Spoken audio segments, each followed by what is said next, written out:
Halo, lagi ramai nih bahas tentang Danantara. Sampai-sampai adanya seruan tarik uang dari Bank BUMN.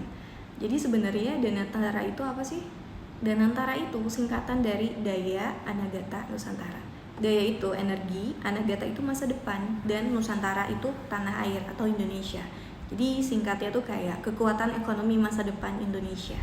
Nah, Danantara ini termasuk ke dana investasi negara atau bisa disebut SWF atau Sovereign Wealth Fund yang tujuannya itu mengelola aset negara untuk investasi strategis dan pertumbuhan ekonomi. Terus Danantara ini didanainya dari apa sih? Yang pertama itu dari modal awal pemerintah, sama ada investasi swasta dan asing untuk ningkatin skala investasi tentunya.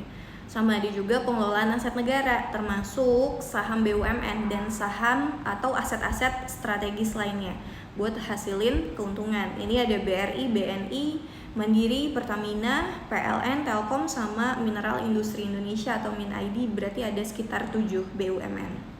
Itu nanti ada super holding di situ.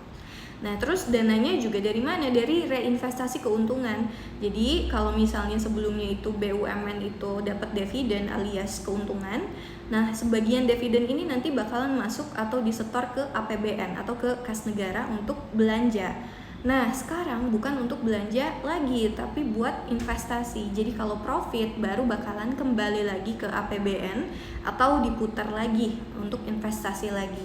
Ini tuh sekilas mirip Tamaseknya Singapura, tapi Tamasek itu nggak ngambil dari dividen BUMN, nggak ngambil dari PMN atau penyertaan modal negara atau efisiensi anggaran yang lagi banyak dibahas atau lagi viral ya saat ini.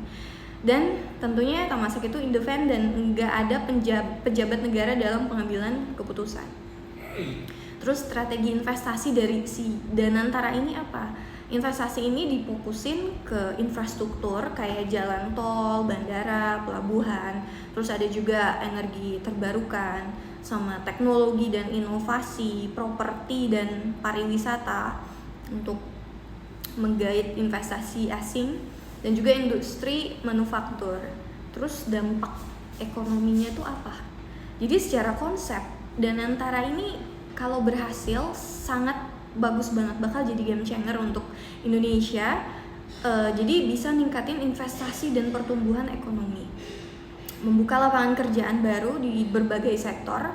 Terus ada juga optimalisasi aset negara untuk menghasilkan keuntungan dan diversifikasi sumber pendapatan bagi negara. Jadi ini memungkinkan nggak terlalu ngandelin pajak, karena sebelumnya itu memang pendapatan negara itu ya kebanyakan itu dari pajak. Tapi kalau Danantara ini berhasil, berarti bisa dong dipakai untuk memungkinkan untuk jadi sumber pendapatan lainnya bagi negara Indonesia. Sebenarnya bagus kan gitu, tapi hubungannya apa dengan seruan tarik uang nih di BUMN? Nah, seruan tarik uang di bank BUMN ini bisa terkait dengan kekhawatiran publik atau masyarakat atas pengelolaan dana negara termasuk Danantara ini. Kalau publik gak percaya sama transparansi dan akuntabilitasnya, mereka bisa narik dana dari bank BUMN untuk menghindari resiko keuangan. Jadi banyak yang ketakutan kalau dananya hilang. Sebetulnya dananya nggak akan hilang, tapi mungkin jika Danantara gagal, ya akan terjadi tidak liquid, dananya nggak bisa cair gitu. Kejadian ini tuh pernah terjadi di Malaysia ketika skandal 1MDB yang mencuat. Itu sebabin ketidakstabilan sektor keuangan dan nurunin juga kepercayaan terhadap institusi negara. Nah, makanya Danantara ini harus memastikan dulu tata kelola yang baik agar ya tidak mengalami nasib yang sama seperti 1MDB-nya Malaysia. Terus ada juga resiko berkurangnya pendapatan negara dalam jangka pendek, terutama jika investasi Danantara ini nggak segera menghasilin keuntungan, karena tadi yang biasanya dipakai belanja negara jadi investasi lagi gitu. Terus pasal 4B dalam Undang-Undang Nomor 19 ya tahun 2003 tentang BUMN yang udah direvisi.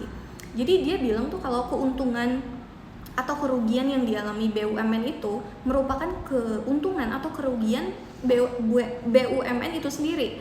Jadi kalau misalnya Danantara gagal, ya itu dianggap kerugian korporasi aja, bukan kerugian negara. Ditambah lagi, menurut Undang-Undang BUMN yang baru direvisi, direksi sama komisaris BUMN itu tidak lagi dianggap sebagai penyelenggara negara. Jadi implikasinya terhadap kewenangan KPK.